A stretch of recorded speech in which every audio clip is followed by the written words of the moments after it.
Welcome to the Money Watch podcast. It is Tuesday, February 28th, and we are here answering financial questions. Who's the we in this show? It's me, Jill Schlesinger, and he is Mark Talercio. Hi, Mark. Hola, ¿cómo estai? Very good. How are the Italian lessons going? It's like slow and steady progress, I guess, is how I would describe it. What's the hardest thing for you? The vocabulary? Is it the verbs? Is it the subjunctive? What is it that causes you the most consternation? Sometimes it's just pronunciation of words, to be honest with you. Italian alphabet is very different than the English alphabet. Not very different, but it has its differences with the English alphabet. So sometimes it's just the pronunciation. I'm excited to hear you order for us when we go out to dinner next. Forget it. We keep going to French restaurants. We're only going to Italian restaurants in the future, and you have to order all in Italian. Okay. Mark and I, besides liking the Romance languages and eating, we are both certified financial planners. And that means that when we start to ask you questions about your financial lives, we really are trying to take a big picture, holistic approach with you. And so that's why when we're very nosy and we are voyeurs, which is true, but we also need to gather up the information. So when you send us your questions, when you go to jillonmoney.com and you click the contact us button, send us a lot of info. But more importantly, if you really want to get more out of the conversation, you should just check the box that says you would like to come on the air live. That is what Andrew did. Andrew is on the line from Illinois. Hello, Andrew. How are you? What can we do for you? I'm good. I had a question for you. I had a plan that I was thinking of doing with my wife's retirement accounts, and I just wanted to know if I was nuts or if you thought it was a good idea as well. First of all, Andrew, how old are you? I'm 38. And how old is the wife? My wife's 37. We got 2 grade school kids. How much are you guys earning right now? Our AGI is like 180. Do you both make retirement plan contributions? We do. So I totally max out my 401k, and that's all Roth. And my wife, that's where I wanted to call in about. She has a pension because she's a teacher, and she has access to a 403b, which she has been putting a little bit of money into as a Roth. Yep. But now she has a 457 she can also contribute to as a Roth. And what's your crazy question plan? I have to imagine has to do with her retirement. It does. So my father-in-law, my wife's father, recently passed away. Oh, sorry. He left us an inheritance. It's an inherited IRA right now, and then there's also like a smaller brokerage account. Or actually, the brokerage account is larger. But anyways, since we have to take the money out of the inherited IRA, what I was thinking was I would totally max out, or my wife would totally max out her 403b and her 457 for the next 4 or 5 years. Yeah. And basically, she would make almost no money take-home pay. Yeah. We'd pull the money out of the inherited IRA to offset any expenses that we needed, and then basically just kind of transfer money that way. So it would be like from the inherited IRA to her paycheck to the 457 403b. And you would do the Roth version for both of those, yes? Yes. Okay. So how much money is in the inherited IRA? How much money is in the brokerage? So the inherited IRA is about 150, and then in just the inherited, we have our own brokerage account, but in the inherited one, I mean, it's 262. It's all Caterpillar stock. What? I guess that guy worked for Caterpillar, huh? Yeah, and so that's something that I also have to work on, which is selling some of that and diversifying it. How much is in your brokerage account? Currently, we've got about $350,000 in cash, and I can tell you why that's so big in a minute.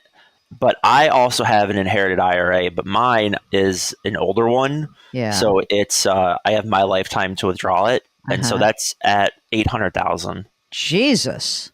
Our joint brokerage account is at $450,000, and then in Roth currently we have about $400,000, and that's between all of our Roth accounts.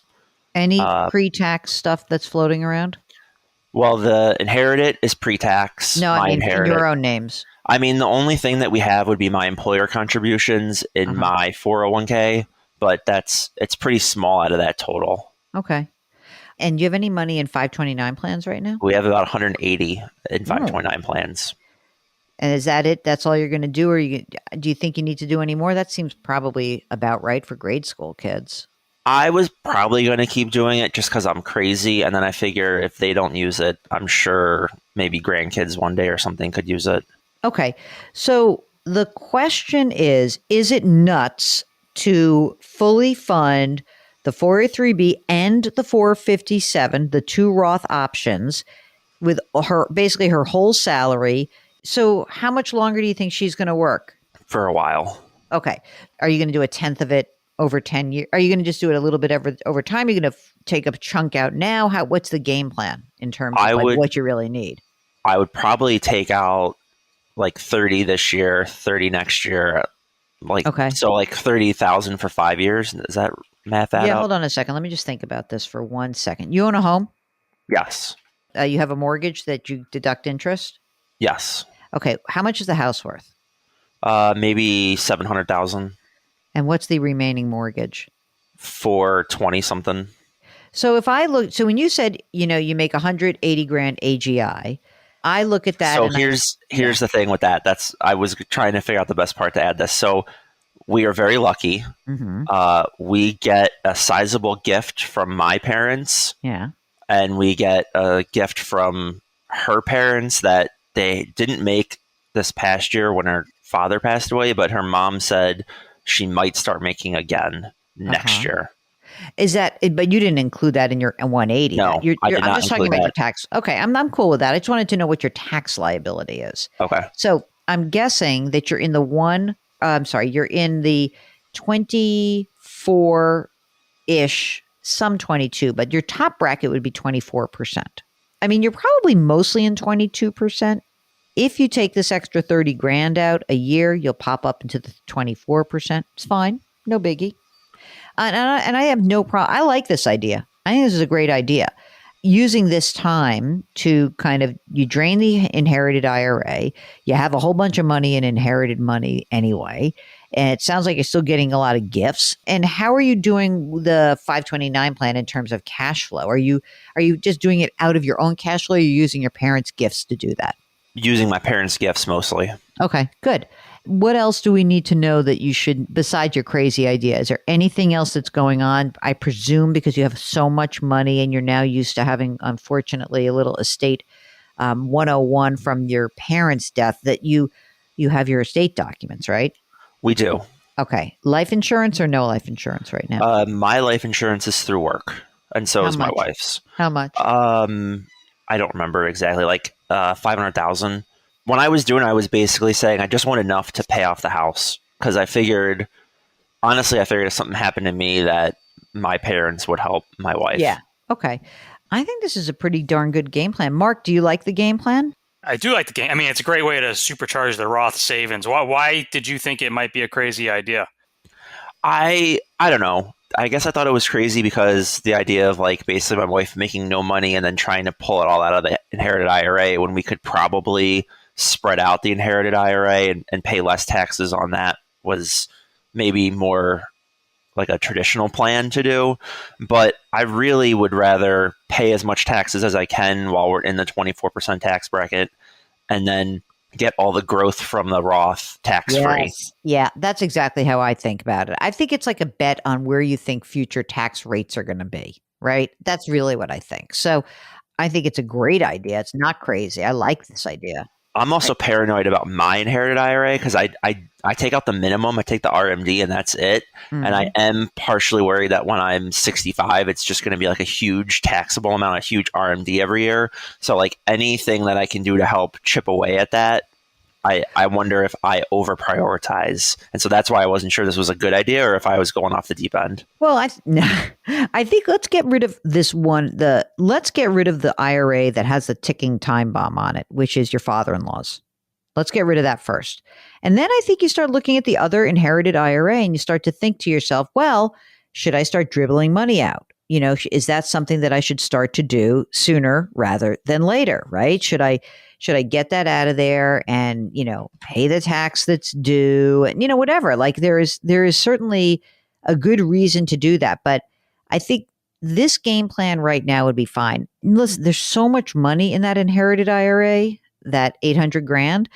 I'd love to see if we could like kind of wait and see where things settle in. You're not going to be in a 0% tax bracket ever, but I don't know. How much longer do you think you're going to work? Probably almost as long as my wife. She gets mad at me because I tell her she's got to work till she gets her full pension. Because you're a pain in the ass is what you're like, Mark. Like, I don't care if we have plenty of money. I want that full pension amount. Right? So what would that be for her? It's like 60. Oh, that's a long time for someone who has a lot of money. I think she's going to make it to at least 55. That's what I was going to say. I think 55 is what you shoot for. I've been told that if I retire before her, I'll be in big trouble. So okay, obviously. All right. So here's what I think. I think this is a great idea. I think that her age 55, your age 56. Chances are she's going to get a pension. It's going to be a good number. You're not going to need the money. I'm hopeful that like we have this beautiful, like almost 20 years where we start dribbling the money out from the inherited IRA. Even after her father-in-law's money dries up, you can still keep doing the 403B and the 457 and kind of withdraw from your inherited IRA to live on. Yeah, that was kind of what I was thinking too. You could. I wouldn't be in such a rush. I'd love for you guys to try to I'd love for you to stay within 24% for sure. And then don't be put off by the fact that I can't do the Roth IRA. No. Because I'll be saving twice as much in the other plans. Who cares? How much money can you possibly save, for God's sakes? You're going to have so much Roth money. It's going to be awesome. Yeah, it's amazing. It's totally amazing. And then would you not do a non-deductible IRA then? No point. Why? No. Yeah, I didn't want to do that. What a pain in the neck. No way. No way. That's what I was thinking too. The non-deductible IRA is completely unattractive to me nowadays. I don't get it. Like, I'd rather have my money in a brokerage account. Yeah, I agree with that. So the answer to the question, nuts or good idea? Answer is good idea. All right. Anything else for you? I did. I had one other thing. Talk to me, man. So last time I called in and talked to you, I said that you guys had inspired me to start doing the CFP classes. Yes. Since then, last November 2021, I passed the exam. Oh my God. Are you ready to help co-host the podcast? I am, if you want me to do that. Mark, you're fired. Mark, maybe you found he's got a very nice voice, right? And maybe you found somebody to help you out. Would you consider doing it for a living? So I was looking at jobs. I wanted to get the certificate, and you need so many years of experience to do that. Yeah. And where I was looking, I couldn't find remote work. Every place that offered me a job was like, nope, you got to come in. The hours were not great. So I decided for family reasons that I was just going to keep doing what I'm doing now. It's really great. I'm working from home. I get to send the kids off to school. I get to be here when they get home. So as much as I really do want to switch, I really would love to go into financial planning. I just kind of decided that until I can find something that works with my schedule, I should just keep doing what I'm doing. Well, if you, like Andrew, need a little bit of guidance, all you need to do is go to our website, JillOnMoney.com. Now, when you are on the website, there is so much there. It's exciting. You can buy the book, The Great Money Reset. You can subscribe to our brand new service. It's called Jill on Money Live. And this is a special subscription service where you will have access to quarterly live webinars. Our first one is on March 30th with none other than IRA King, Ed Slott. So check it out. Go check out the website and let us know if you would want to come on the air live with us. Hit the Contact Us button. Go ahead and sign up for this fabulous new service called Jill on Money Live.